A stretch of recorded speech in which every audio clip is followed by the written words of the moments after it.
אנחנו לא גונבים את הים. הים נמצא פה. לא נוכל לגנוב את הים. המקום הזה לא ניתן לנגוע בו. לא ניתן לזרוק אבן אחת כאן. רוחות של מלחמה מנשבות בחוף בת גלים בחיפה. כבר 21 שנה מונחת במגירה תוכנית להקים מרינה בחוף. עכשיו ככל הנראה התוכנית יוצאת מן המגירה ומונחת על השולחן. החברה הכלכלית של חיפה, העירייה והיזמים משתפים פעולה ביניהם. זה יתחיל כאן בבניין הקזינו הנטוש ולאורך יותר מ2 קילומטרים עד המכון לחקר ימים ואגמים.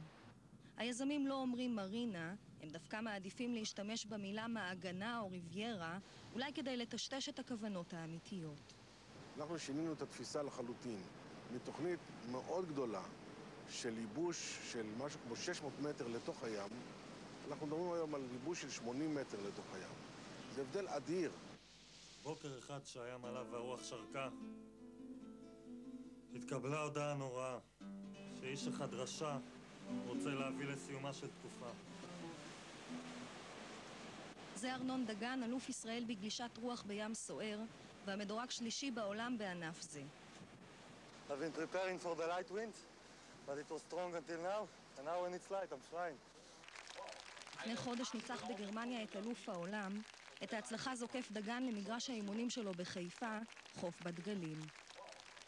זה רגע אישי מאוד מאוד חזק. אם הייתי נמצא במקום אחר, לא היה סיכוי שהייתי מגיע למה שהגעתי. כל מי שאוהב את חוף בת גלים וקשור אליו פועל עכשיו לעצור את תוכנית המרינה. שיתוף פעולה חסר תקדים בין תושבי השכונה, צוללים והגולשים בחוף.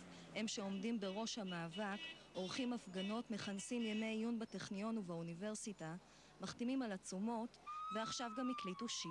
כרישי הנדל"ן המאיימים, מתגודדים ומתלחשים, לבנות בניינים, לנפח כיסים.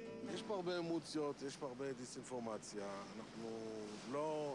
האמת היא שלא תיארתי לעצמי שאני אתקל ברמה כה גבוהה של דיסאינפורמציה. הם מאיימים עליי שאם אני לא אכתוב מכתבי התנצלות, יוריד את העצומה. קיצור, יספר שכל מה שהם רוצים זה רק טוב ומה שאנחנו רוצים זה רע. הם יתבעו אותי.